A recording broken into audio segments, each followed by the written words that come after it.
Nay, Tay, mag-iingat po kayo dito sa probinsya ha. Luluwas po muna ako ng Maynila. Kailangan ko na talaga makahanap ng maayos sa trabaho. Mabuti na lang at kahit na sobrang hirap na tayo, nagawa kong tapusin ng 4 na taon sa kolehiyo. Malungkot na tumingin si Love sa kanyang mga magulang. Yumakap naman ang mga ito sa kanya bago siya tuluyang umalis. Nang dahil sa hirap ng buhay sa probinsya, nagpa siyang mag-apply bilang sekretary si Love sa kumpanya ni Joseph Lubreco, isang mayamang negosyante sa Pilipinas. Lumuwas sa Maynila ang dalaga at masaya itong natanggap sa nasabing kumpanya. Good morning, Sir Joseph. Ako po si Love, ang bago niyong sekretary. Magalang na pagpapakilala ng dalaga. I know. The HR department already informed me. No need for such formality. Just do your job. Seryoso at hindi mababakasan ng kahit anong pagngiti na tugon ni Joseph. Sige po, sir. Balik na po ako sa table ko. Prepare all my schedule according to the plan for today. Remind me 5 minutes before the exact time. Dugtong pa ni Joseph. Noted, sir. Dumiretso na si Love sa kanyang sariling table para magtrabaho. Labis ang kabang nararamdaman ng dalaga dahil sa nakakatakot na aura ng kanyang boss. Hindi naman mapigilang huminga ni Love sa napakagwapong CEO. Bukod sa gwapo ito, may maganda ring katawan at matalino ayon sa mga taga-HR department. Siguro, magiging maayos naman ang pananatili ko rito. Bulong ng dalaga sa sarili. Inayos naman agad ni Love ang schedule ng CEO at ginawa ang bilin nito. Nagtungo silang dalawa sa first meeting ni Joseph. Kasama ang mga board of directors. Magaling sa mismong trabaho bilang sekretary ang dalaga. Kaya lang kapag kausap na ito ni Joseph, nagiging slow mag-isip ang babae. Lumabas naman sila ng conference room at dumiretso sa opisina ni Joseph. Ayos ka lang ba? Kanina sa meeting ang galing-galing mo. Ngayon para kang batang nawawala. Inis sa sermon ni Joseph kay Love. Nasa opisina na sila ulit dahil tapos na ang meeting. Sorry po sir. Hindi na mauulit. Dapat lang, Love. Dahil hindi maganda sa trabaho ang mahina mag-isip. Masungit na dugtong pa ni Joseph. Opo sir. Hindi naman mapigilang mamula ni Joseph na mapagtanto ang pagtawag niya sa pangalan ng dalaga. Hindi naman yun napansin ni Love at muling bumalik sa trabaho. Nag-ayos lang siya ng PowerPoint at dokumento na papapilmahin sa kanyang boss. Samantala, nababagabag si Joseph sa pangalan ng dalaga. Iwinaksi nito ang laman ng isipan at nag-focus sa ginagawa. Makalipas ang ilang minuto, lumapit si Love kay Joseph. Sir, tapos ko na po yung ayusin ng mga papeles. Pinmahan niyo na lang po base sa pagkakasunod-sunod. Seryosong saad ni Love habang inaabot ang folder. Got it. Thanks. Sir, mamaya pong 10:30 ang inyong next audit sa production area. Dugtong pa ni Love sa magalang na boses. Okay, lalabas na lang ako. Hintayin mo ako sa table mo. Hindi mo na kailangan pumasok. Sagot naman ng gwapong CEO. Marahang tumango si Love at lumabas na ng opisina. Samantala, habang 10:25 AM na umaga nang lumabas si Joseph para sumama kay Love sa production area.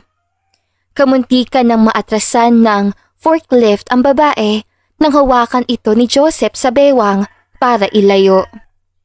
You should check the area before driving the forklift. Galit na bulyaw nito sa forklift operator. Humingi naman ng paumanhin ng lalaki at nang lumingon si Joseph kay Love, aksidenteng nagtama ang kanilang mga labi. Kasabay noon ang mabilis sa tibok ng kanilang mga puso at ang pamimilog ng kanilang mga mata. Sorry, Love. Nakalimutan kong hawak kita. Pagdadahilan ni Joseph. Ayos lang, sir. Hindi naman po sadya. Nahihiyang umatras ang babae at nag-iwas ng tingin. Yeah. Let's go. Tumango si Love at kinausap na ni Joseph ang mga production supervisor pati mga leader. Nanatili naman si Love sa tabi ng CEO habang nililista ang mahalagang sinasabi nito. Pagkatapos nun, dumiretso na sila sa kantin ng kumpanya para kumain. Maraming bumabati kina Love at Joseph dahil kilala ito ng mga empleyado. Kumain ka lang. Hayaan mo ang mga tao sa paligid mo. May kalahating oras lang tayo dito. Masungit na sabi ni Joseph. Opo sir, pasensya na. I know. Napapressure ka dahil sekretary kita. Pero hanggat nagagawa mo ng maayos ang trabaho mo, wala tayong magiging problema. Makukuha mo ang bonus at ilang benepisyo mula sa kumpanya. Dagdag ni Joseph. Ayos lang po sir. Naintindihan ko naman po ang trabahong pinasok ko. Mabuti naman. Kumain ka lang. Sagot naman ni Joseph. Maganang kumain si Love at hindi inintindi ang nasa paligid. Laking tuwa ng dalaga dahil libre ang kanyang pagkain bilang sekretary na CEO. Mas nakakatipid ang babae roon. Pagkatapos silang kumain, dumiretso sila sa opisina ni Joseph at muling bumalik sa kani-kanilang trabaho. Bandang hapon nang matapos sila at nagpa siyang umuwi. Mauna ka na, Love. Biglang nailang si Joseph sa pagkakasabi niya noon. Yes sir, babiyahe pa po kasi ako. Nangungupahan lang po ako. Hindi ba mahirap at hassle? Gaano kalayo ang inuupahan mo? Kunot noon namang tanong ni Joseph sa sekretarya. Medyo may kalayuan po. Wala kasing maupahang malapit. Tsaka, sobrang mamahal na. Katwiran ni Love. Sige, tapusin mo ang kontrata mo doon. Tsaka tayo mag-usap. Sa mansyon ko ikaw tumira. May guest room doon para wala ka ng gastusin. Pero, ayoko ng pasaway na sekretarya. Kaya wag mong aabusuhin ang kabaitan ko. Para din hindi nahasa sa'yo ang magtrabaho. Opo sir, nakakahiyaman pero wala akong pagpipilian. Kailangan kong makaipon at makapagpadala kina nanay at tatay. Maraming salamat po. Okay, ingat. Tugon ni Joseph at tinapos ang trabaho sa laptop. Lumabas naman ng opisina si Love at inayos ang gamit bago lumabas ang kumpanya. Sobrang saya ng dalaga dahil sa offer ng kanyang boss. Mas makakatipid kasi siya. Lumipas ang mga araw na todo aral si Love ng trabaho, kaya nagagawa na niya maging perpektong sekretarya na CEO. Natuwa naman si Joseph dahil mabilis na makaintindi si Love. Gumagaling ka na sa trabaho mo. Kahit unang trabaho mo ito. Puri ng binata. Siyempre sir, kailangan kong galingan para hindi ako maalis at para maganda rin ang maitulong ko sa kumpanya, lalo na po sa pagiging sekretarya ko. Masayang ngumiti si Love, kaya natigilan si Joseph at natulala. Good to know. Tara na, kumain ka na. Sige po sir, ayusin ko lang po ang table ko. Mabilis na inayos si Love ang sariling lamesa bago sumama sa kanyang boss papunta sa kantin. Masayang kumain si Love at kahit paano, gumaan na ang pakinamdam nito habang kasama ang masungit na boss. Sir, pagkatapos ng lunch break, didiretso na po tayo sa U Corporation para sa business deal.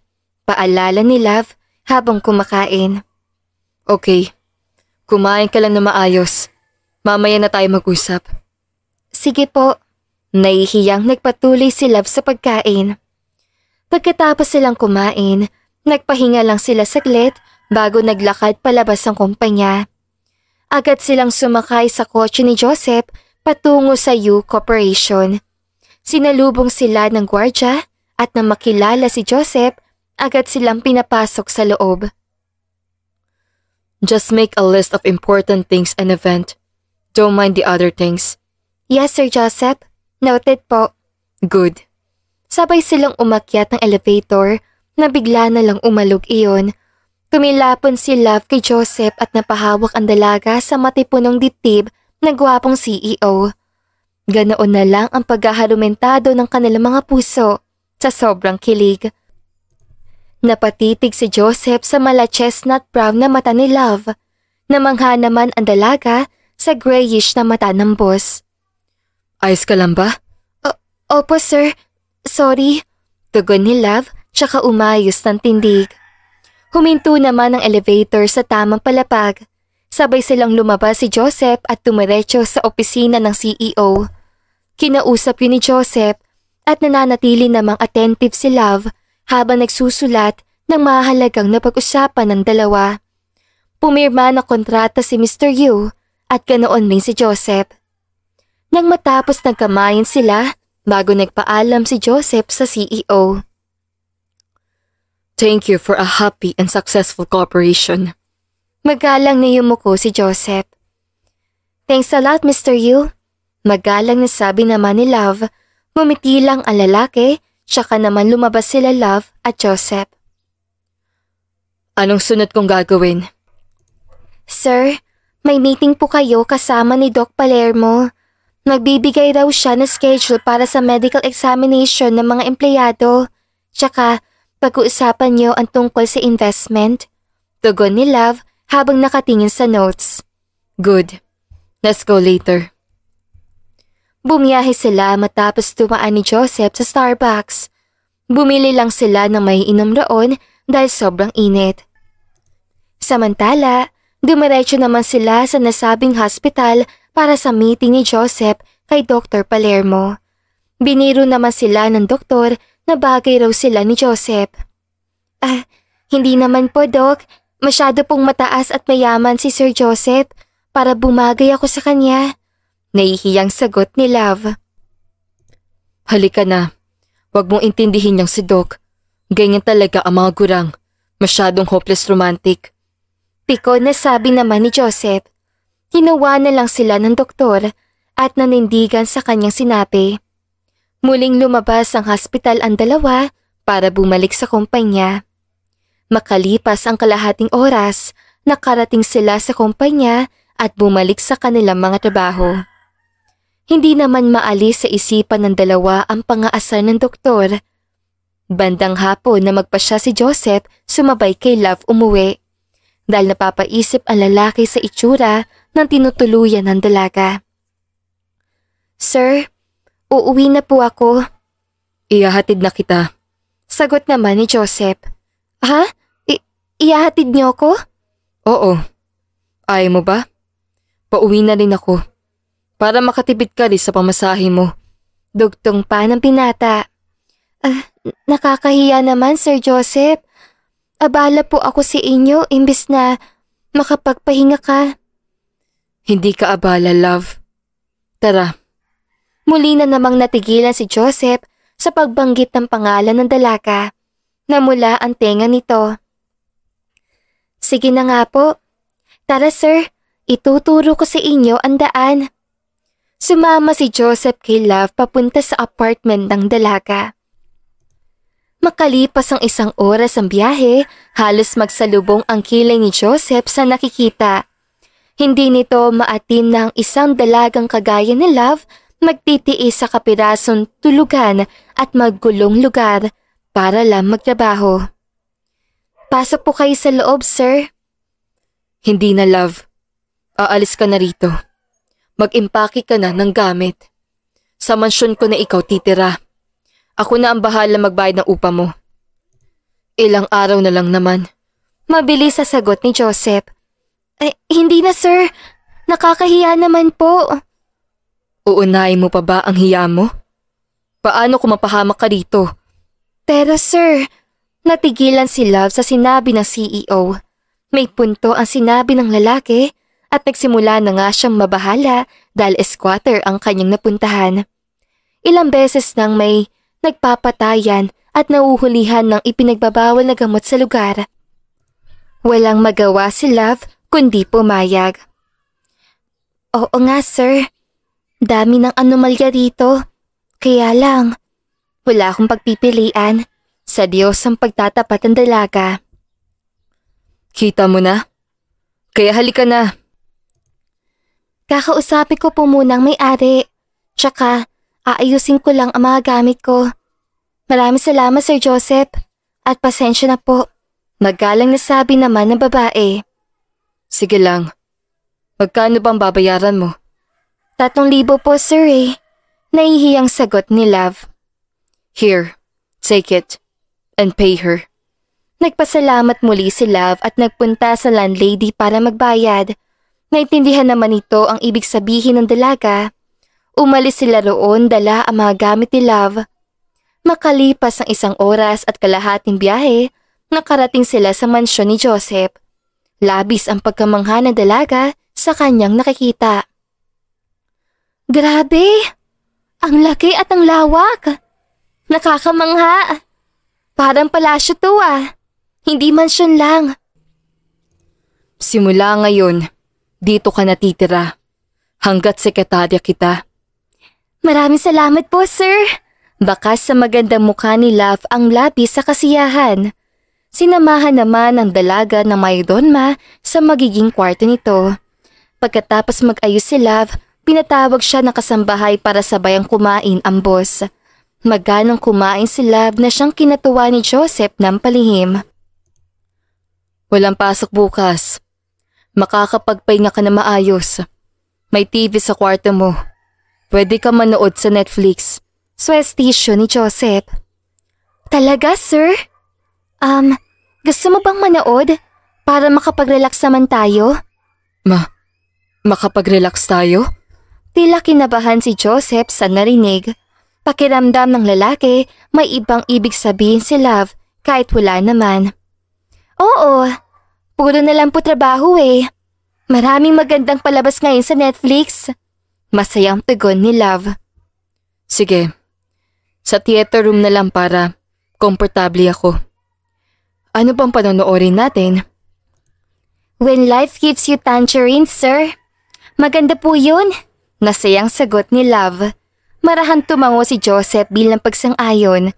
Kaya pagkatapos silang kumain, nagpahinga muna sila saglit at naligo sa kanilang mga banyo. Bago dumiretso sa theater room. Grabe!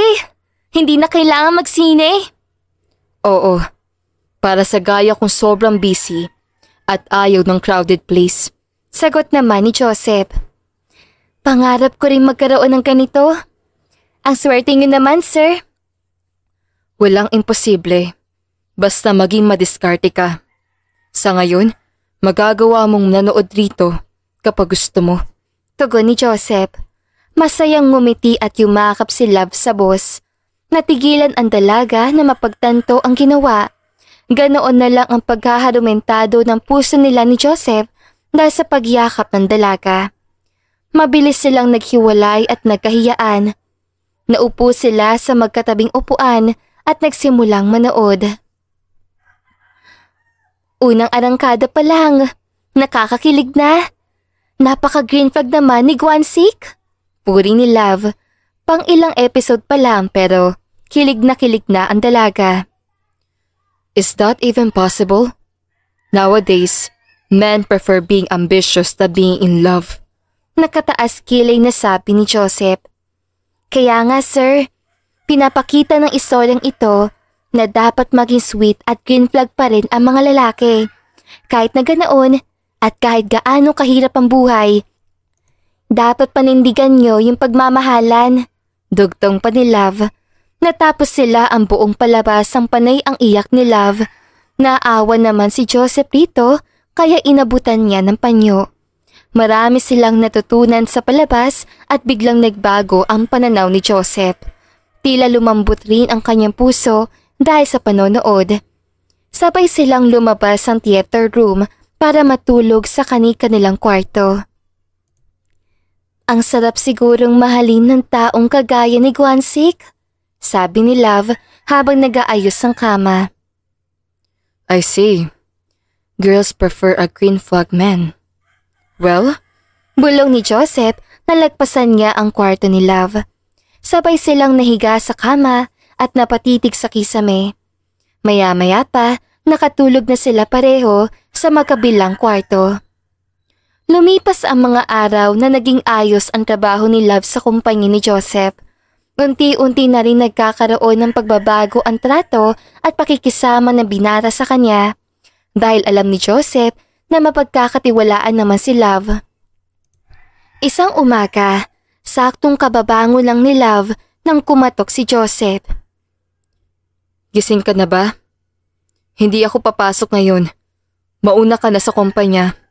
Sabihan mo na lang ako kapag may mahalagang taong nagpunta o gagawin. Iuwi mo na lang rito, Love. Seryoso ang boses sasabi ni Joseph. Sige po, sir. Mag-aasikaso lang po ako. Go. Wala sa sariling dumiretso si Love sa banyo at naligo. Paglabas ng dalaga, wala siyang suot na damit, kaya naman mabilis siyang tumalikod nang makita ang gwapong boss na nakaupo sa kama. Bumalik si Love sa banyo at nagsuot ng roba. Sir, ano pong ginagawa niyo dito? Akala ko nakalabas ka na Labis ang hiyang nararamdaman ni Love nang makita si Joseph. Sorry. Akala ko nagroroba kapag nalabas ka ng banyo. Hindi ako akalain na basta ka nang nalabas. Hindi ka naman rin naglock ng pinto kaya pumasok ako. Katwira ni Joseph. Halos mamula naman ang kanya muka dahil nakita niya lahat. Ay, kainis ka naman, sir. Labas ka po muna. Magpapalit lang ako. Pasintabi sa inyong Hindi na tinuloy ni Love ang kanyang sasabihin dahil baka isipin pa ni Joseph na may gusto ang dalaga sa kanya. Okay, mag-asikaso ka na. Tawagan mo na lang ako. Si Mang Luke ang maghahatid sa'yo. Dugtong ni Joseph bago tuluyang lumabas. Sige, sir. Dali-daling lumabas si Love para magbihis at mag-ayos ng sarili. Hindi naman mawala sa kanyang isipan ng inis dahil sa nangyari. Nahihiya pa rin talaga siya sa CEO kaya hindi na lang kumain ng babae at nagpahatid na sa personal driver ni Joseph na si Mang Luke. Maraming salamat po, Mang Luke. Dito na po ako. Makalipas ang kalahating oras ang biyahe, nakarating si Love sa kumpanya. Buong maghapon lang siyang nitrabaho kaya nabawasan ang trabaho ni Joseph sa susunod na pumasok ang lalaki. Samantala, pumasok naman sa opisina ni Joseph si Jared, ang manager ng HR department, kaibigan ni Joseph at kaedad niya rin. Good morning, Mr. Notario. What can I help you? Magalang na pagbati ni Love. Pakibigay na lang nito kay Sir Joseph kapag bumalik na siya. Love bang pangalan mo? Siguro. Ang sarap mong mahalin. Biro ni Jared. Nag-iwas naman ng tingin si Love. Wag mo po akong bulahin. Trabaho ang ipinunta ko rito. Pangbabara ni Love sa lalaki. Okay. Gusto ko lang naman makipagkaibigan. Kung pwede. Dugtong pa ni Jared. Sige, ayos ang sakin. Then, call me Jared. Just give this important to document to Joseph on his back. Dagdag pa ng lalaki bago nagpaalam at lumabas. Hindi naman mapigilang humanga ni Love sa kagapuhan ng HR. Pero mas pogi pa rin si Sir Joseph. Hay, makapagtrabaho na nga lang. May mga tumawag para magpa-appointment kay Joseph at si Love ang sumagot noon. Nilagay na lang ng dalaga sa notes ang mahalagang detalye. Sa wakas, makakauwi na! Masayang naglakad palabas ng opisina si Love na lumapit si Jared. Uuwi ka na? Gusto mo bang ihatid kita? Hindi na, Jared. May sundo ako. Sino? Saktong dumating naman si Mang Luke at nangunot ang noo ni Jared dahil alam niyang personal driver yun ni Joseph. Wala rin kasing nakakaalam na magkasama sa isang bubong sila Love at Joseph. Nagpaalam na ang dalaga at naiwan naman si Jared doon na tulala. Makalipas ang kalahating oras, nakauwi rin si Love. Nasaan na po si Sir Joseph, Manang? Anya na makita ang mayodolma. Sinabi ng matanda na nasa kwarto ang amo at nagpapahinga. Mamaya ko na lang siguro pupuntahan. Magpapahinga na rin po muna ako. Tumangulang ang matanda at umalis naman si Love para dumiretso sa sariling kwarto para matulog. Samantala, nagising si Love ng bandang 9:00 na ng gabi kaya lumabas ang babae para puntahan ang boss. Naabutan niya si Joseph na palabas ng kwarto.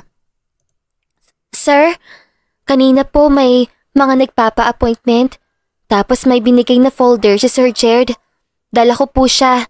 Kukunin ko lang. That can wait. But first, let's eat. Natigilan si Love sa narinig. Ganoon na lang ang kilig na nararamdaman niya nang hawakan ni Joseph ang kanyang kamay at dinala siya sa baba para sabay silang kumain. Hindi ka pa kumakain, Sir Joseph? Hindi pa. Hinihintay kita. Ang tagal mong magising. Napagod ka siguro? Seryoso ang mukhang tanong ni Joseph. Medyo, sir. Pero ayos lang naman. Nasanay na rin. Thank you for your hard work. Lalong namula ang mukha ni Love nang makarinig ng pasalamat sa boss. Naupo sila sa upuan at sabay kumain. Nagkwento naman si Love tungkol sa ginawa niya sa maghapon at nawiwili naman si Joseph makinig. Sobrang dami nagpapa-appointment pero pinili ko yung mga urgent. Tapos sir, ayon sa statistic, mas malaki ang sales ng products natin ngayong buwan. Na-triple kumpara noong nakaraang buwan, paliwanag ng dalaga. I expected this. Thank you for informing me. Just eat. Opo. Maganang kumain si Love at hindi naman mapigilan mapangiti ni Joseph habang nakatitig sa magandang mukha na sekretarya. Unti-unti na siyang nagagandahan kay Love at mas na-appreciate na ng binata ang pagiging masipag, madiskarte at kakita na sekretarya. Huwag ka masyadong magpapagod. Naku, Sir Joseph, hindi mawawala sa trabaho. Pero ayos lang naman ako. Malakas ako. Malabong magkasakit. Huwag kayong mag-alala. Sagot ni Love sa masiglang boses. Sino nagsabing nagkaalala ko? Pinaalalahanan lang kita. Depensa ni Joseph. Oo na. Siya nga pala, sir. Papasok ka na ba bukas? Oo. Bakit? Namiss mo ba akong maging katrabaho mo? Biro ni Joseph. Awkward na tumawa si Love.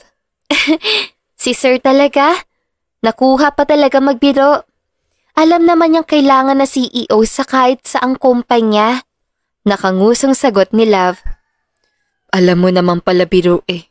Sige na, magpahinga ka na. Mukhang tapos ka na rin kumain. Opo sir, tapos na rin ako. Nagpaalam sila sa isa't isa. Kinabukasan, maagang pumasok ang dalawa sa trabaho. Halos hindi na sila makahinga sa sobrang abala sa maghapon. Ganoon ang naging senaryo sa araw-araw nila. Hanggang sa dumating ang isang malaking pagsubok para kay Joseph. Kailangan niya kasing kumbinsihin ang pinakamayamang investor sa buong mundo. Walang iba kundi si Mr. Jigger. Kailangan nating magpunta sa villa ni Mr. Jigger, Love. Go, sir. Ayos po sa akin. Sagot ng dalaga. Nakahinga naman na maluwag ang binata. Sige, pupunta tayo roon sa susunod na buwan. Sa ngayon, asikasuhin muna natin ang sales sa kumpanya. Noted, sir.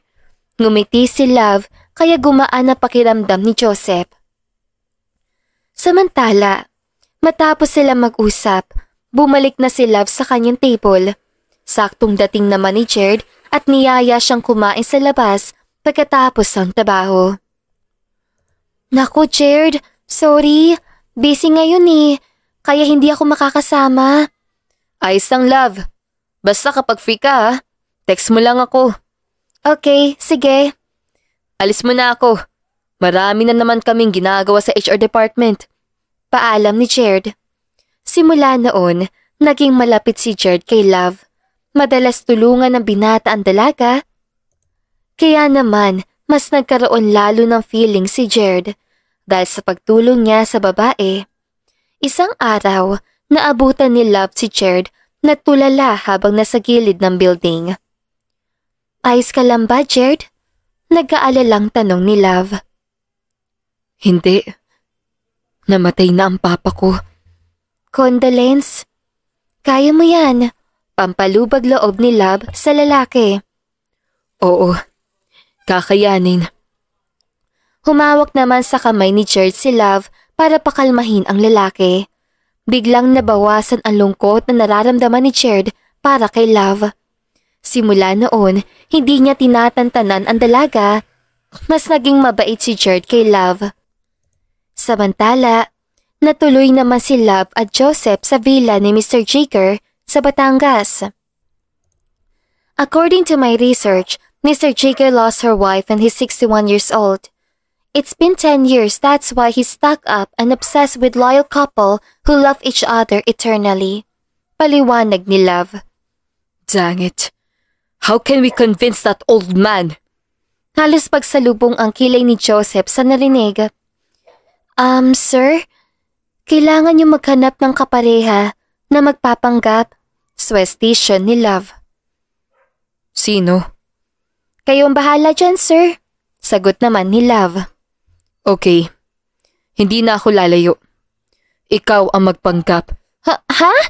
Sir naman! Napakahirap nun! Mamaya! Mahalata tayo! Reklamo ni Love habang nakatitig sa nagmamanehong si Joseph. Walang mahirap, Love. Kailangan kita. Kapag natulungan mo ko, tataasan ko ang sahod mo at magkaka-performance bonus ka pa. Panguuto ni Joseph. Pero, wala nang pero-pero, Love. Huwag ka na mag-alinlangan. Pangungumbinsi ni Joseph. Napabuntong hininga naman roon si Love at pumayag. Makalipas ang ilang oras sa biyahe, nakarating sila sa villa ni Mr. Jigger at agad silang pinapasok. Nagpanggap silang magkasintahan at sobrang sweet ni Love kay Joseph. Aminado silang kinikilig, lalo na magkahawak kami silang pumasok sa loob. Magandang araw po, Mr. Jigger. Ako po ito, si Joseph. Good afternoon po, Mr. Jigger. Ako naman po si Love, girlfriend ni Joseph. At syempre, sekretary niya rin. Ganoon ba? Magandang araw rin sa inyong dalawa. Masaya akong nakarating kayo rito sa aking munting villa. Tugon na matandang lalaki. Opo, nandito po ako para sa deal. Pero nasa inyo pa rin kung tutulungan niyo ako sa project na kondo. Diretsuhang sabi ni Joseph. Pasensya na kayo, Mr. Jigger.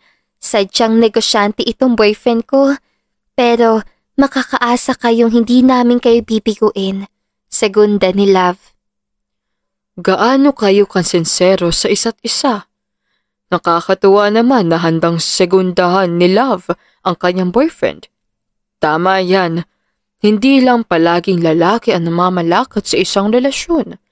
Tanong ni Mr. Jigger habang nakatitig kay Love at Joseph. Gusto po sana naming isagawa ang kondo base sa gusto ng mga couple. Halimbawa, gusto nila magsama habang buhay. Ibibigay po natin yun. Ang ibig ko sabihin, ang purpose ng kondo ay para sa mga couple na nais sa lumagay sa tahimik. Yun bang wala na silang balak maghiwalay at gustong bumuo na sarili nilang pamilya? Seryosang suggestion ni Love. Sigurado ka ba, Iha? Hindi lang para sa kikitain, kaya gusto niyong magpatayo ng kondo dahil ayokong masayang ang perang i-invest ko. Hindi mahalaga sa akin ang profit dahil matanda na ako at wala nang dahilan para pang hawakan ang kikitain.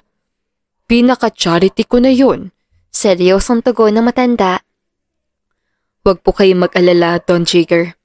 Gagawin namin ang lahat para sa inyong prinsipyo. Handa kami mag-offer ng installment para sa mga kapos sa budget para ma-avail nila ang condo unit. Tanging mga couple at nais mag-asawa lamang ang ating target market. Segunda naman ni Joseph. Kung ganon, handa ako mag-invest sa malaki sa inyong proyekto. Nais kong makita ang sinasabi mong plataforma. Seryosong dagdag pa na matanda. Maraming salamat. Balak rin sana namin mag-avail ni Love sa oras na magawa at matapos ang nasabing kondo para sa amin. Seryosong sabi pa ni Joseph na nakapagpangiti kay Don Jigger. Talagang mahal na mahal mo ang sekretarya mo, Joseph. Ganyan ang gusto kong kalahi ko. May paninindigan. Ibabahay ang minamahal, hindi pansamantala lang. Noong nabubuhay kasi ang aking misis, pangarap namin magkaroon ng sariling property. Kaya lang maaga siyang kinuha ng Diyos sa akin. Marami akong negosyo pero parang wala na ring saysay dahil wala akong katuwang sa buhay. Hindi rin kami pinalad magkaanak, kaya sa charity at orphanage na pupunta lahat. Mahabang linta niya na matanda. Bakit hindi po kayo mag-sponsor sa mga probinsya, Don Jigger? Higit na kailangan ng mga bata at kabataan ang support ng pinansyal para makapagtapos sila sa pag-aaral. Kung buhay po ang iyong misis, di ako matutuwa siya. Mahina ang boses na suwestisyon ni Love. Humigpit naman ang hawak ni Joseph sa kaming ng babae ng palihim. Magandang ideya ang naisipan mo. Sige, nais kong ikaw ang humanap ng mga lugar na maaari kong paglaanan ng suportang pinansyal tungo sa magandang kinabukasan ng mga kabataan. Nakangiting sagot ng matandang Don. Maraming salamat po. Malaking tulong para sa mahihirap ang inyong suporta. Asahan niyong hindi ko kayo bibiguin. Nakangiting sagot ni Love. O siya, magpahinga na muna kayong dalawa. Nakahanda na ang inyong kwarto. Dumito na muna kayo. Kahit isang linggo nang sa ganoon, hindi ako malungkot mag-isa. Masaya akong nakilala ko kayo, Joseph at Love. Bakas sa mukha ng matanda ang labis sa kaligayahan kaya hindi umangal ang dalawa. Hinatid naman si Love at Joseph sa kanilang magiging kwarto. Nakaramdam ng pagkailang ang dalawa sa isa't isa. Sa sofa na lang ako matutulog. Ikaw ang babae, kaya sa kama ka na. Saad ni Joseph. Hindi, boss kita. Kayo na lang sa kama. Sanay naman ako matulog sa sofa, sir. Huwag kang makulit, Love. Sir naman, sige na. Kung ayaw niyo naman, sa kama na tayo para hindi rin makakahalata si Don Jigger. Suwestisyon ni Love. Sigurado ka ba dyan? Oo naman. Alam ko namang hindi niyo ako gagalawin dahil wala kay interes sa akin. Dagdag pa ni Love sa kumpiyansang boses. Okay, sige. Sige, maghapbat ka na, sir. Mamaya na ako. Call me Joseph. Stop calling me sir for now. Sagot naman ng lalaki habang hinuhubad ang taksido. Sige, Joseph. Siya nga pala. Bakit mo sinuggest kay Don Jigger ang tungkol sa financial support para sa mga mahihirap? Sa lubong ang kilay na tanong ni Joseph, sabay harap kay Love nang nakahubad. Sir naman, hindi ako sanay makakita ng ganyan. Joseph, syempre, sinabi niya na walang paglagyan ng pera niya, kaya imbes na masayang, ibahagi na lang niya sa mahihirap na mas nangangailangan. Gusto kong makatulong sa mga kagaya ko. Maswerte pa ako dahil naigapang ako ni nanay at tatay. Paliwanag ni Love habang nakatakip ang mga mata. Okay, akala ko may hidden agenda ka. Masama yun. Although kailangan ko na investment ni Don Jigger, willing ako mag-take ng risk gaya ng installments para sa mga kulang sa budget. Hindi ko tinitake advantage ang katandaan niya at kayamanan. Maraming tao ang gustong makuha si Don Jigger bilang investor pero walang nagtagumpay dahil pera lang na matanda ang habol. Paliwanag naman ni Joseph. Mabait ka pala? Akala ko, negosyo lang ang mahalaga sa'yo. Nakangusong tugon ng dalaga. Pinitik naman siya sa noo ni Joseph bago dumiretso ng banyo. Naligo lang ang binata habang abala si Love sa paghahanap ng mga lugar na may malaking populasyon na kapos sa pera ang mga tao kaya hindi makapag-aral. Binigay naman niya agad yon kay Don Jigger at nagpasalamat ang matanda. Maraming salamat po, Don Jigger. Seryosong pasasalamat ni Love. Anong rason at naisipan mong isuggest sa akin ang tungkol sa suporta sa mahihirap? Nagtatakang tanong na matanda. dahil galing po ako sa mahirap na pamilya. Danas ko po ang hirap na magulang ko para lang mapagtapos ako. Kaya, paano naman yung may mga irresponsableng magulang? Walang kakayahang pag-aralin ng anak. Seryosong paliwanag ni Love. Napakabuti mong bata. Pagpalaing ka pa nawa ng Diyos. Nasayang saad ng matanda. Inabutan nandun si Love ng isang folder. Nagtatakang binuklat yun ng dalaga. Hindi niya mapigilang kabahan na makita ang 3 klase ng titulo na nakalagay sa taas. Blanco ang pangalan ng pamamanahan ko na mga yan. Nais kong ibigay sa iyo, Love, dahil alam kong masipag ka at hindi mo pababayaan ang aking lupain at kumpanya. Masyado na akong matanda.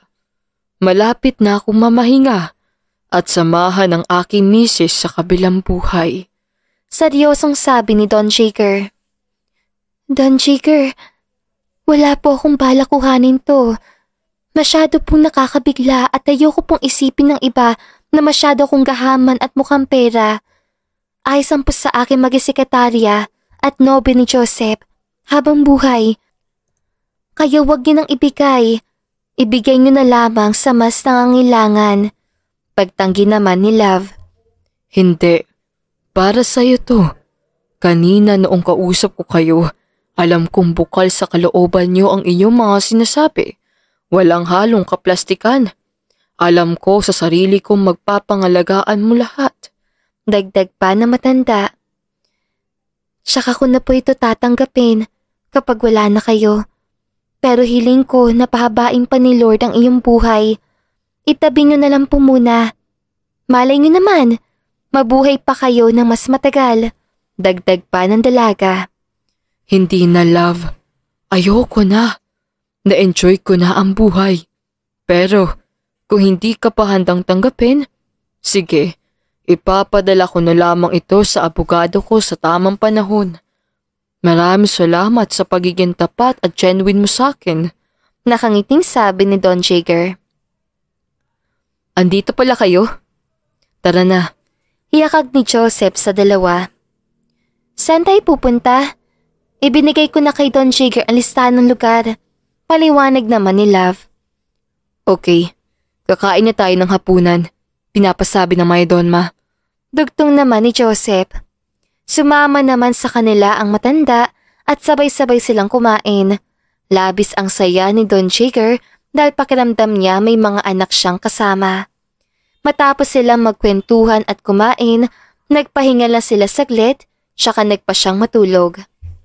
Kinabukasan, maagang nagising si Love at halos manlaki ang mga mata ng dalaga sa gulat. OMG! First night together! And I already harassed him by hugging him? Bakit ang ingay mo? Maaga pa. Dahan-dahang nagmulat ang mata ni Joseph at mabilis namang inalis si Love ang pagkakayakap. Sorry Joseph, nakising kita. Nakita ko na yung kagabi. Ayaw mo akong bitawan. Halos mapuyat na ako kakatanggal ng pagkakayakap mo sa akin. Reklamo ng binata. Sorry naman, napagkamalan lang siguro kitang unan. Talaga lang ha? Nanananching ka lang eh. Pangaasar ni Joseph. Namula naman ang muka ni Love dahil sa sinabi na CEO. Ang kapal sorry. Napahawak si Love sa labi nang mabigla at mapagtanto na hindi niya tropa ang kausap kundi boss. Umibabo naman si Joseph kay Love kaya mabilis ang tibok ng kanilang mga puso.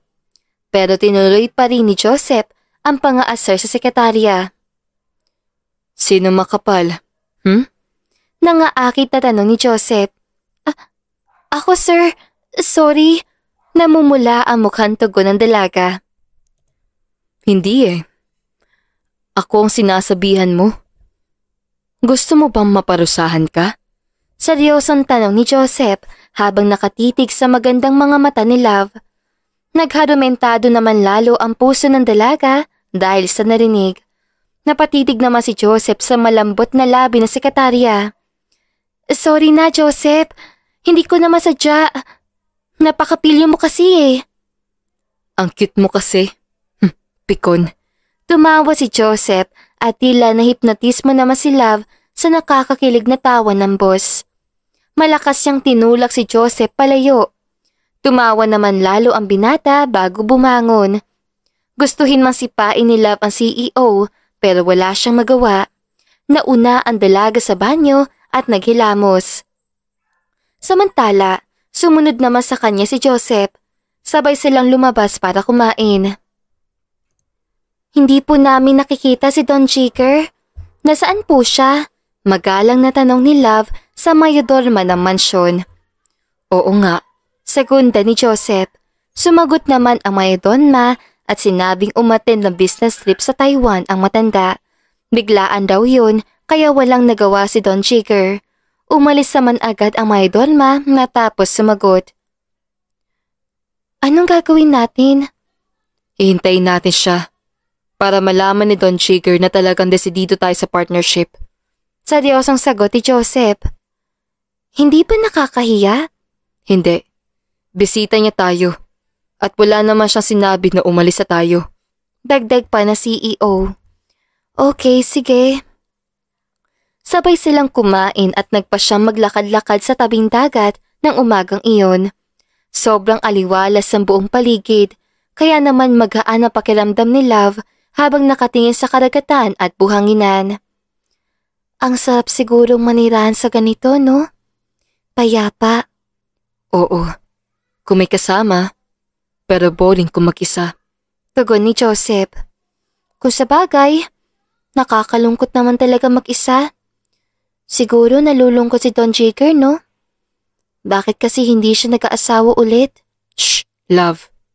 Baka may makaninig sa'yo. Siyempre, ang pag-ibig niya kay Madam Clara ay genuine. Kaya kahit wala na ang ginang, hindi pa rin ipinagpapalit na matanda. Paliwanag ni Joseph sa mahinang boses. Sana lahat talaga. Ang swerte ng mga taong nakakatagpo ng ganoon ka-genuine na pagmamahal mula sa taong gusto nila. Oo, Love. Bihira na lang talaga yun sa panahon ngayon. Nakaranas ka na bang mag-boyfriend? Takang tanong ni Joseph. Hindi pa eh. Sa sobrang hirap ng buhay, wala akong oras para po mag-ibig. Gusto ko lang makabawi kina nanay at tatay dahil sobrang hirap talaga ng dinanas sa aming tatlo. Pero sinikap nila akong palakihin at pag-aralin. Sagot naman ni Love. Nakaramdam ng simpatsya at awa si Joseph kay Love sa kanyang narinig. Hindi kasi biro ang binahagi ng dalaga. Totoo yan. Sa panahon ngayon, sobrang hirap na ng buhay. Alam kong mahal na ang mga bilihin at bayarin. Hindi imposibleng marami ang makaranas ng sobrang hirap, lalo na at maraming korupsyon sa Pilipinas. Hanggat tiwali ang nasa gobyerno, walang pag-unlad, kahit anong sikap, mayaman man o mahirap, pareho lang magdudusa. Seryosong sabi naman ni Joseph. Naupo ang pinata sa buhanginan at tumabi naman sa kanya si Love. Mabuti na lang malilom ngayon. Talagang mahirap na. Ang baba pa ng employment rate sa Pilipinas. Tapos ang pasahod sa ibang kumpanya. Lugi pang empleyado. Ang Lubreco Group of Companies ang yata ang maayos magpasahod ngayon. Oo, kailangan maayos talaga. Dahil kapag kulang o mababa kumpara sa Manila rate na dapat ka noon ang bayad sa empleyado, walang tatagal na empleyado. Sagot naman ni Joseph. Ikaw, Joseph, nakaranas ka na bang makipagrelasyon noon? Oo naman, pero hindi nagtatagal dahil sa gabal sa trabaho. Bata pa lang ako, hinikayat na ako ng lolo ko mamahala sa negosyo ng pamilya. Nag-iisang anak lang rin ako, kaya ganoon. Walang ibang mamamahala kundi ako. Tugon ni Joseph. Iyon ang unang pagkakataon na nagbahagi siya ng tungkol sa kanya. Tuluyan nang nakapasok si Love sa buhay ng binata. Ang dating napakatayog na pader, unti-unti nang nayanig ni Love. Kaya pala, ang seryoso mo at talagang puro trabaho lang ang inaatupag mo. Oo, pero unti-unti na ako nagtitiwala ngayon. Sa'yo. Talaga? Oo, love. Sa tingin ko naman mabuti kang tao. Tumitig si Joseph sa mga mata ni Love, kaya naman bumilis na naman ang tibok ng puso ng dalaga. Salamat kung ganun. Bihira lang ang taong nagtitiwala dahil takot mabigo. Masaya akong may tiwala ka sa akin bilang indibidwal. Nakangiting tugon ni Love. Ngumiti naman si Joseph. Gumaan ang pakiramdam ng binata habang magkausap silang dalawa. Tila matagal na silang magkakilala habang nagkakwentuhan. Sa paglipas sa mga araw, mas lalo silang napapalapit sa isa't isa. Isang hapon, nagpasya silang maligo sa dagat. Namangha si Joseph na makita ang magandang katawan ni Love. Pilit niyang tinatago ang paghanga. Grabe! Ang ligamgam ng tubig dagat ngayon. Tamang-tama ang pagligo natin. Kaya nga, halika na. Yakag ni Joseph sa babae. Tara! Para makaahon rin tayo agad. Sagot naman ni Love at nananabik na lumusong sa tubig. Naghabulan naman sila ni Joseph sa dagat. Huwag ka masyadong lumayo Mahirap magtiwala sa dagat. Oo, Joseph!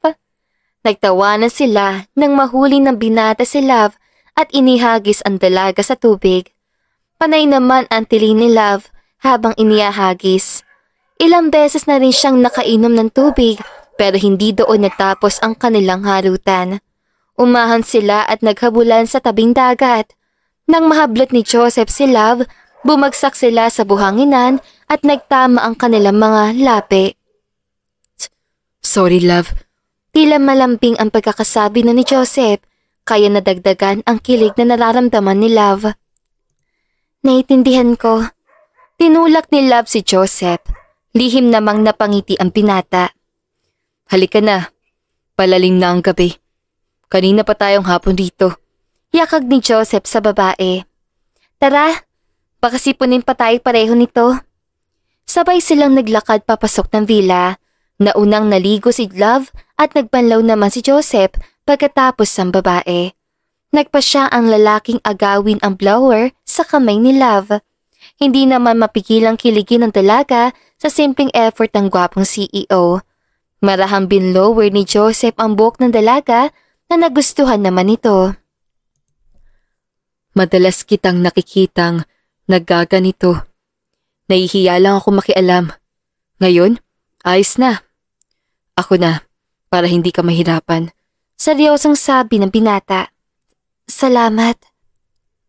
Nang matapos, nagtabi silang nahiga sa kama. Habang tumatagal, nagiging komportable na silang katabi ang isa't isa. Sa huling gabi nila sa villa, nagpasya ang dalawang mag-inom. Kaloka si Don Jigger. Ilang linggo na pa pala bago makauwi. Marami tayong kailangang gawin sa kumpanya. Nababahalang saad ni Love. Kaya nga, mauna na muna tayo sa kanya. Kailangan natin bumalik ng Maynila. Bago na lang natin siya bisitahin. Oo. Magiinom na tayo? Tanong ni Love. Tumango naman si Joseph. Nang buksan ang binata ng wine, ay nagsimula na silang uminom ni Love. Nakailang bote sila noon bago tuluyang malasing. Bumanat rin kasi sila ng whiskey. Matulog na tayo. Oo, Love. Inaantok na rin ako. Inayos muna ni Love ang kalat bago sila umakyat ni Joseph sa kwarto.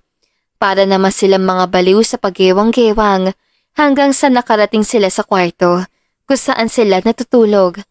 Pagpasok, agad sinara ni Joseph ang kwarto at sumunod kay Love na nahiga sa kama. Ang init, sobra. Tumalikod ka, Joseph, Bakit ako tatalikod? Tanong ng binata. Walang alinlangang inalis si Love ang suot na damit at tinira ang kanyang pang-itaas at pang-baba. Napalunok na lang si Joseph na mapagmasdan ang magandang katawan ng dalaga. Mas dumoble ang init na kanyang nararamdaman ng mga oras sa iyon dahil sa nakikita, naiilang na nahiga si Joseph. Bakit ka ba naguhubad? Alam mong lalaki pa rin ako. Hindi ko na kayang init. Maliligo muna ako. Go on. Susunod ako pagkatapos mo. Tugon naman ni Joseph. Pumasok sa banyo si Love at naligo, pero kahit anong buhos niya, ramdam niya ang init na dulot ng alak. Lumabas ang dalaga at nagsuot ng manipis na pantulog. Samantala, sumunod naman si Joseph sa pagligo. Gaya ni Love, bigo ito. Lumabas si Joseph na sobrang init na init. Mas lalong nagliyab ang kanilang pakiramdam nang magdikit silang dalawa. Sobrang init Hindi na naituloy ni Love ang pagsasalita na magtama ang labi nila ni Joseph. Walang alinlangon namang sinunggaban ng lalaki ang labi ng babae. Nauwi sa mainit na tagpo sa kama ang kanilang halikan. Nag-isa sila ni Joseph at Love at nagustuhan naman nila yun pareho. Natatakot ako, Joseph. Paano kung mabuntis mo ko? Kabadong tanong ng dalaga. Handa akong panagutan ka. Hindi kita iiwan. Hindi ako ganoong klase ng lalaki. Simula ngayon, akin ka na. Hindi dahil lasing ako, kundi gusto rin talaga kita. Gusto mo ko? Oo, Love. Gustong gusto kita. Seryoso ang mukha ni Joseph nang titigan ang dalaga. Kasabay nun ang mabilis sa tibok ng kanilang mga puso. Gusto rin kita.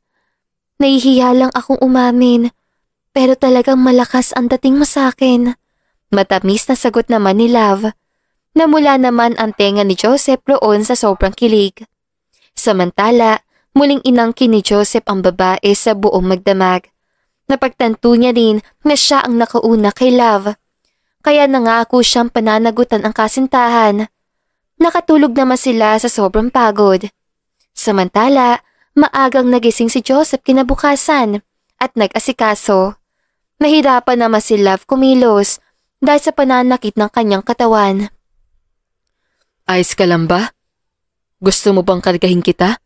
Nag-aalalang tanong ni Joseph. Hindi na. Hindi naman ako baldado Nabigla lang ang katawan ko. Ikaw kasi, nahihiyang yumuko si Love. Siniil naman ito ng mainit na halik ni Joseph. Huwag kang mahiya. Ayos lang yan. Pag uwi natin sa Maynila, tabi na talaga tayo matutulog ha? Hala, kakawawain mo lang ang katawan ko Reklamo ni Love. Natawa naman si Joseph. Bakit? Ayaw mo ba? Hindi. Gusto. Binibiro ka lang Namumula ang mukhang tugon ni Love. Napangiti naman si Joseph sa sinabi ng nobya. Kinarga naman ni Joseph ang nobya tsaka dinala ang dalaga sa dining hall para kumain. Nag-asikaso na sila at nagpaalam sa mayodorma. Tumawag naman si Don Jigger at sinabing babawi na lang siya sa susunod. Makalipas ang ilang oras, bumiyahe na ulit sila pa Maynila. Madaling araw na sila makarating sa mansyon ni Joseph kinabukasan. Magpahinga ka na lang muna. Bukas na tayo pumasok sa opisina. Sobrang nagpapasalamat ako dahil tinulungan mo ko sa deal para makuha si Don Jigger na investor. Masisimulan ko na ang proyekto sa susunod na linggo. Nakangiting saad ni Joseph. Nahiga naman sa kama si Love at marahang tumango. Walang anuman. Mahalaga naman, nakuha natin yun sa pagtutulungan. Ikaw rin, magpahinga ka na muna. Para makabawi. Nakangiting tugon ng dalaga. Oo, tatabing kita mamaya May aayusin lang ako. Sige, basta matulog ka rin. Nakangiting pahabol ni Love. Sinang-ayunan yon ni Joseph at hinayaan munang makatulog ang nobya. Inasikaso ng lalaki ang transfer ng pera ni Don Jigger para makasimula na sa susunod na linggo sa pagpapagawa ng kondo. Pagkatapos nun, natulog rin si Joseph sa tabi ni Love. Lumipas naman ang mga araw na mas lalong nahulog si Joseph at Love sa isa't isa. Todo asikaso ang lalaki sa dalaga. Maaga silang pumasok ng Huwebes ng umaga. Bakit may baon kang pang cake? Takang tanong ni Love.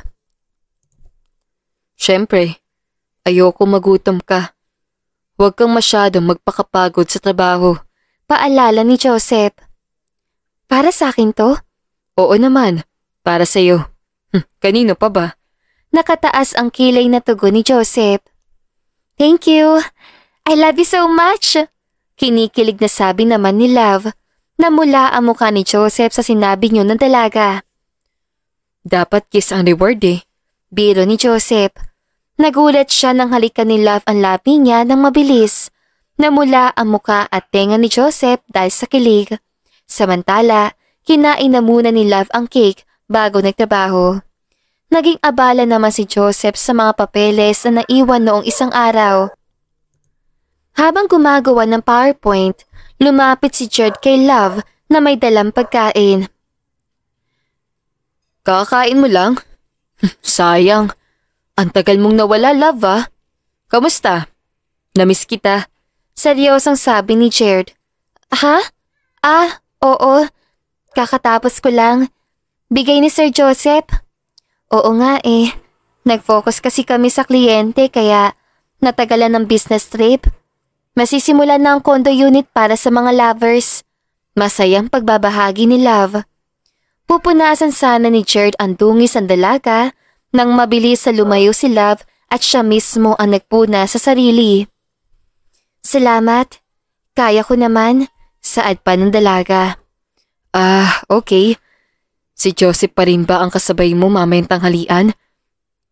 Yayayain sana kitang kumain sa labas.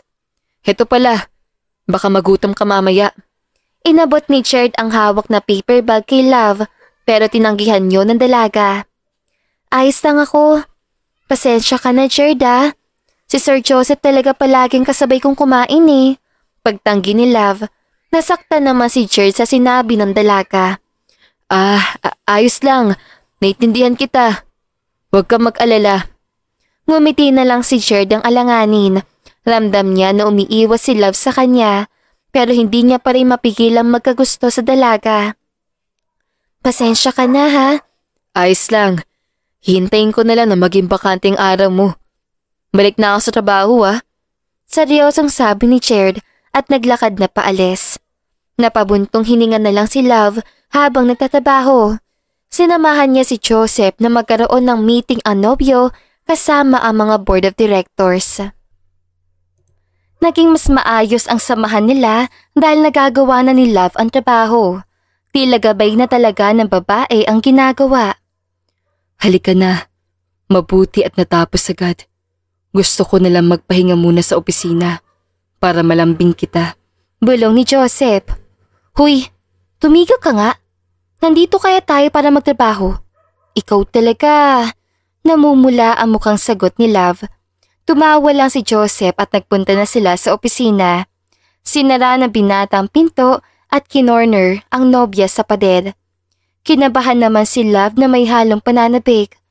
Walang alinlangang sinunggaban ni Joseph ang labi ng dalaga at kalaunan, tinugunan niyo ni Love ng kaparehong intensidad. Habang tumatagal, mas lumalalim ang kanilang halikan. I love you, Love. Noon, naiilang ako kapag tinatawag ka sa pangalan mo. Ngayon, naa-addict na akong ulit-ulitin. Gustong gusto kong pangalan mo. Seryosang pag-amin ni Joseph. Kaya nga, kakaiba rin ang pagkakaintindi ko kapag natawag kang Love sa akin noon. Parang nga sweet ganon. Kaya kahit alam kong yun naman talagang pangalan ko, minsan kinikilig ako. Nahihiyang pag-amin ni Love. Muling siniil ng mainit na halik ni Joseph ang nopya at nauwi iyon sa mabilis sa pag-iisa ng kanilang katawan. Agad naman silang nagbihis pagkatapos punuin ng katas si Joseph ang kabibe ni Love. Nahihiyang naupo sa sofa ang dalaga at yumakap naman sa kanya si Joseph. Kinandong siya ng nopya at marahang hinaplos ang buhok.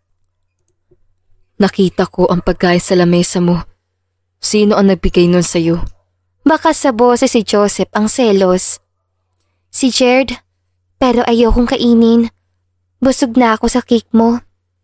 Paano ko ba yung ibibigay sa iba nang hindi niya nalalaman?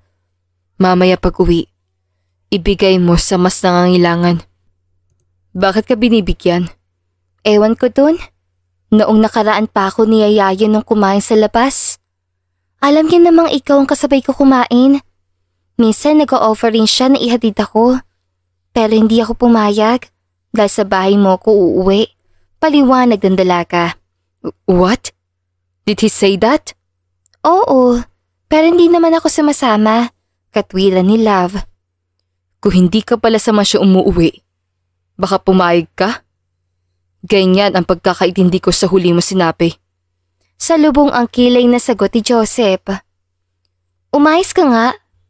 Hindi ko sinabi yun. Kung ganoon ako, edi sana noon pa. Salubong na kilay na tugon ni Love. Yumakap naman si Joseph sa kanya at naglambing. Mabuti naman kung ganon. Huwag kang sasama sa kahit sino Magsiselos ako.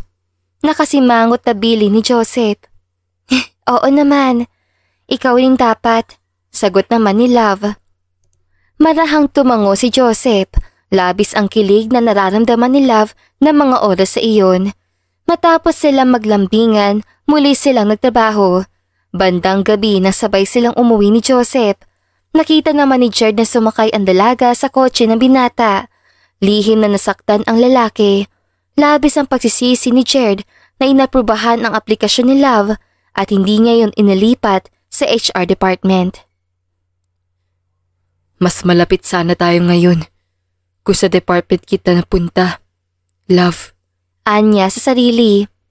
Samantala, dumiretso na sa mansyon sila Joseph at Love. Sabay kumain ng hapunan ang dalawa bago nagpa siya magpahinga at matulog. Yumakap ang babae sa lalaki. Nag-init na naman si Joseph at walang alinlangang inangkin ang nobya sa buong magdamag. Hindi tuloy nakapasok si Love kinabukasan sa sobrang puyat. Ganoon din si Joseph. Tanghali silang nagising kinabukasan. Kain na. Tanghali na? Hala! Hindi tayo nakapasok sa trabaho? Hayaan mo na. Ngayon lang naman.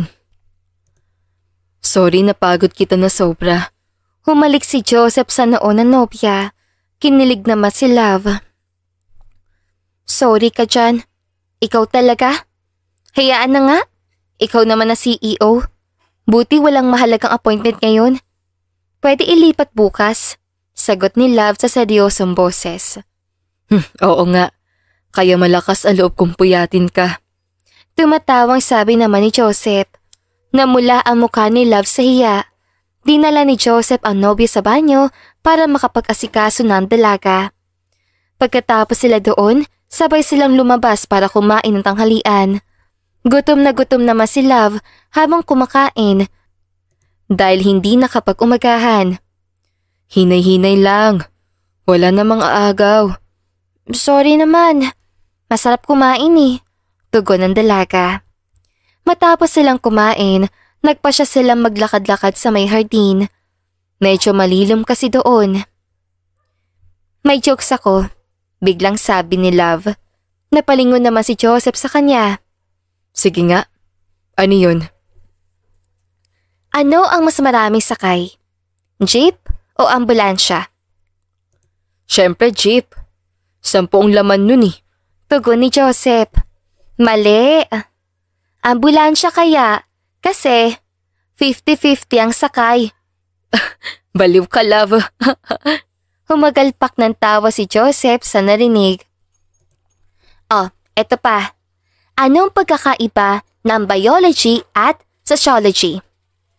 Because sociology is considered one of the social sciences that is of great importance in our lives, while biology is a study of the organic process by which individuals are produced and species continuity maintained. Seryosong tugon ni Joseph. Tinawanan naman siya ni Love. Tama yan. Pero pagdating sa tanong ko, mali. Ang pagkakaiba, kapag kamukha ng tatay ang bata, biology yun. Kapag kamukha naman ng kapitbahay, sociology yun. Loko. Ang lakas ng tama mo, Love. Halos maihina si Joseph kakatawa. Heto, last na. Anong mas nakakadiri sa uod na nasa prutas sa nakita mo? Eddie yung nagalaw. Nandidiri ang mukhang sagot ni Joseph. Mali. Eddie yung kakalahating uod na lang. Halos masukan naman si Joseph roon. Natawa na lang si Love sa reaksyon ng nobyo. Maya-maya pa, sabay silang bumalik sa mansyon at muling nanood ng movie. Nakakailang episode pa lang sila nang makatulog si Love sa balikat ni Joseph. Kinarga naman siya ng lalaki at dinala sa kwarto nila. Tinulugan ako. Makatulog na nga lang din. Sabi naman ni Joseph habang pinagmamastan ang dalaga. Bago siya matulog. Makalipas ang isang linggo, naging abala naman sila Joseph at Love sa ginagawang kondo. Panay pa rin ang pangungulit ni Jared kay Love. Love, dahil hindi ako nakakasabay sa akin kumain, sasabay na lang ako sa inyo ni Joseph. Biglang sabi ni Jared. Seryoso ka ba, Jared? Si Joseph ang sumagot. Baka sa boses ang binata na hindi niya gusto ang ideyang yun ng kaibigan. Oo naman, para makasama ko si Love. Dugtong pa ni Jared. Nagsalubong ang kiling ni Joseph sa inis at tumalikod.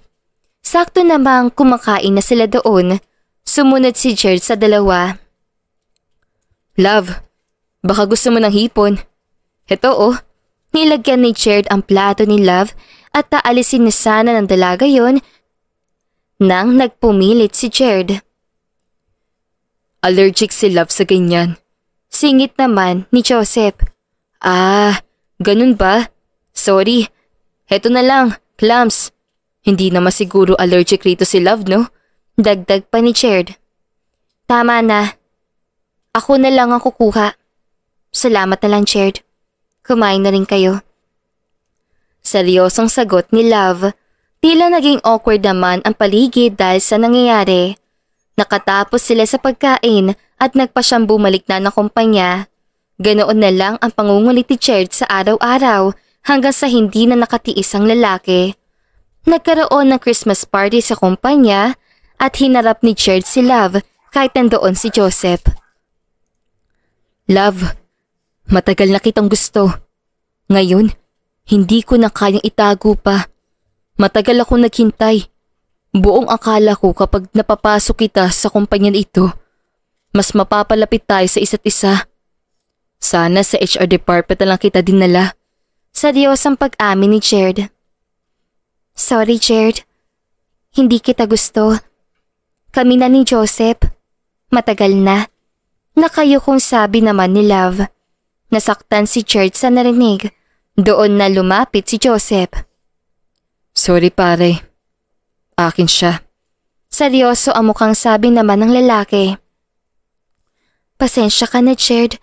Si Joseph talaga ang gusto ko una pa lang. Hindi dahil CEO siya, kundi talagang nagustuhan namin ang isa't isa. Dagdag pa ni Love. Nasakta naman si Jared sa sinabi niyo ni Love. Naintindihan ko. Pasensya na. Hayaan niyo. Lalayo na lang ako. Malungkot nang umiti si Jared at tinalikuran ang dalawa. Sorry talaga, Jared. Salamat sa pag-intindi at ingat. Good luck. Makakatagpo ka rin ng babaeng para sa'yo. Nalungkot naman si Love pero naiintindihan niyang mas makakabuti yon para sa kanila. Huwag ka na malungkot. Kaya na ni Jared yan. Makakatagpo din siya ng babaeng para sa kanya. Dahil ikaw, para sa akin ka. Seryosong pinakatitigan ni Joseph ang magandang nobya. Kinilig naman na sobra si Love sa narinig kaya mabilis siyang humalik sa pisngi ng binata. I love you. Alam ko. Gaya na sinabi ko, ikaw ang boyfriend ko.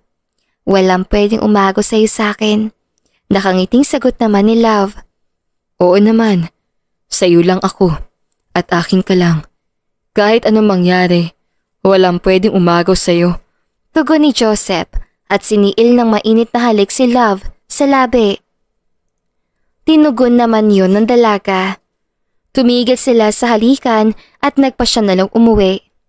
Makalipas ang kalahating oras, nakarating sila sa mansyon. Nag-umpisang numansihin ni Joseph ang nobya pagkapasok pa lang sa kwarto.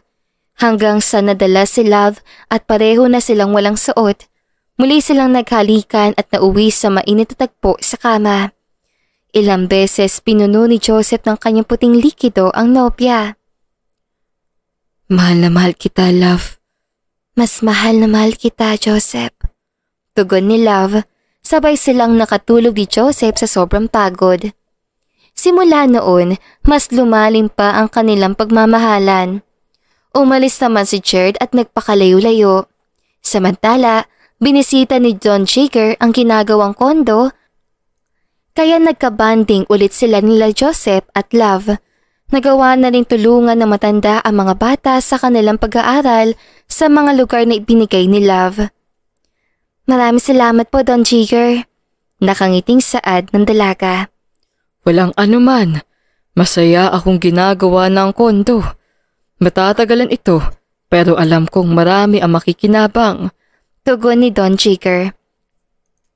Hindi na rin nagtagal si Don Jigger at muling bumalik ng Batangas. Samantala, nalaman ni Love na buntis siya na subukan niya magpiti. Nagtaka kasi ang dalaga dahil hindi pa dinadatnan. Magpa-check up ka na kaya? Sige, Joseph. Samahan mo ko First time ko to. Medyo kabado ako Tugon ng babae. Sinamahan naman siya ni Joseph sa ospital at nalaman nilang kambal ang kanilang anak. 5 buwan nang buntis si Love pero walang senyales ng pagbubuntis. Base sa sinabi ng OB, may ganoon daw talaga. Malusog naman ang kambal nilang anak na lalaki. Simula noon, nag-focus lalo si Joseph kay Love at madalas niyang samahan ng nobya magpa-check up. Ayos na. Ipapakilala na kita sa mga magulang ko Hindi pa nakakahiya, Joseph. Mula pa naman ako sa mahirap na pamilya. Hindi ko kinakahiya na mahirap ako pero ayoko mahusgahan ng mga kapamilya mo. Pag-amin ni Love, humawak naman si Joseph sa kanyang kamay. Hindi mangyayari yon. Magpapaalam din tayo sa mga magulang mo at sasabihin natin na magiging lolo at lola na sila. Nakangiting sagot ni Joseph. Sige, nasa tamang edad na naman ako. Basta wag ko silang hayaan na wala pang gastos. Lalo na at matanda na talaga sila. Walang problema, Love. Handa ako magbigay sa mga magulang mo. Sagot naman ni Joseph. Hindi na. Nakakahiya na Huwag kang mahiya. Hindi ka naman iba. Pangungumbinsi ni Joseph. Marahang tumango si Love at hinayaan na lang si Joseph. Pinakilala siya ng nobyo sa pamilya ng lalaki at nagustuhan naman siya ng mga magulang ni Joseph. Mabuti na lang at hindi kagaya ng ibang magulang na hadlang pa. Masaya silang malaman na magkakaapo na sila. Sabi sa'yo, magugustuhan ka nila. Salamat, Joseph. Kinikilig na sagot ni Love. Pagkatapos sila makipagbanding, umalis na sila Love at Joseph. Makalipas ang 1 pang linggo, umuwi sila sa probinsya para ipakilala si Joseph sa mga magulang naman ni Love. Nahihiya ang nanay at tatay niya sa lalaki, pero kalaunan ay nagkasundo rin. Lihim na ipinagpaalam na binata ang nobyo sa mga magulang.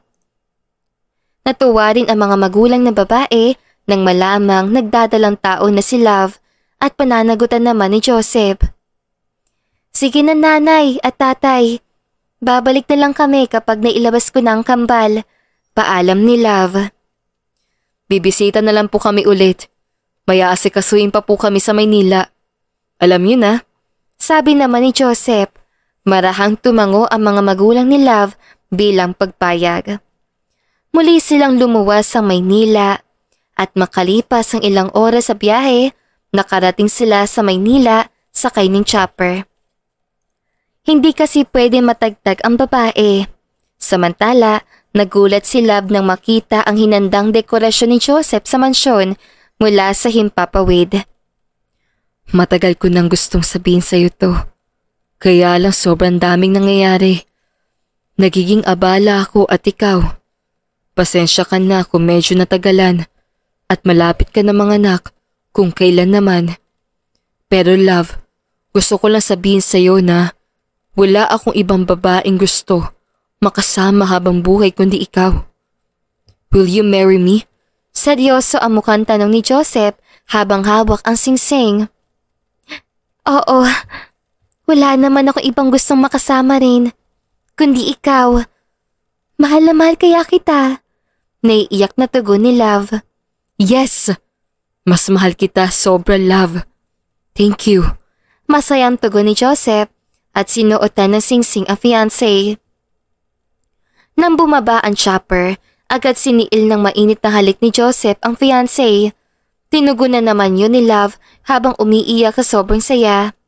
Makalipas lamang ang 1 buwan, ikinasal sila sa simbahan at nangakong magsasama habang buhay. Ako, si Joseph Lubreco. Handang pakasalan at maging asawa si Love Rain. Hindi kita iiwan at alagaan kita sa habang buhay, pati na rin ang ating magiging anak. Buong pagmamahal na sabi ni Joseph. Ako naman si Love Rain. Handang tanggapin si Joseph Lubreco bilang aking asawa. Sa hirap man o ginhawa, kalungkutan o kaligayahan, hinding-hindi kita iiwanan. Aalagaan ko kayo ng ating magiging anak at mamahalin na walang kapantay habang buhay. Tugon naman ni Love at nagpalitan sila ng singsing. In-announce naman ng pare na ganap na sila mag-asawa. Walang pagsidlan ang saya sa kanilang mga puso ng mga oras sa iyon. Sabay nilang binuo ang kanilang pamilya at pangarap na magkasama. Pinamana naman ni Don Jigger kay Love ang ari-arian ng matanda bago pumanaw. Labis ang pasasalamat ni Love sa matanda at kalungkutan bilang mag-asawa sa pagkawala naman ng Don. Samantala, nanganak si Love makalipas ang 2 buwan. Kain ka na, Love. Magpapadede ka pa sa mga bata. Oo na. Nakahanda na ba ang pagkain ko para sa hating gabi? Tanong ni Love. Siyempre naman. Malabong pabayaan kong asawa ko. Ay? I love you so much, Joseph. Napaka-responsable mong ama at asawa. Napakaswerte ko naman talaga. Malambing na sagot naman ni Love. I love you more. Thank you for making my life completely happy. Buong pagmamahal na yumakap si Joseph sa asawa. Simula noon, namuhay sila ng masaya at sabay na pinalaki ang kanilang mga anak. Hindi lahat ng mahirap mabuhay. Basta magsikap lang, may patungutunguhan ang buhay. Huwag magmadali at umalis tayo sa comfort zone natin kung hindi tayo nag-grow. Mag-focus sa goal para makamit ang pangarap. Hindi lahat ng mayaman at mahirap, hindi bagay. May mga tao talagang itinakda at mayroon namang hindi. Matuto lang tayong tumanggap at mag-move on. At dito na nga po nagtatapos sa magandang istoryang ito. Don't forget to like, share, and subscribe. Hanggang sa muli, paalam!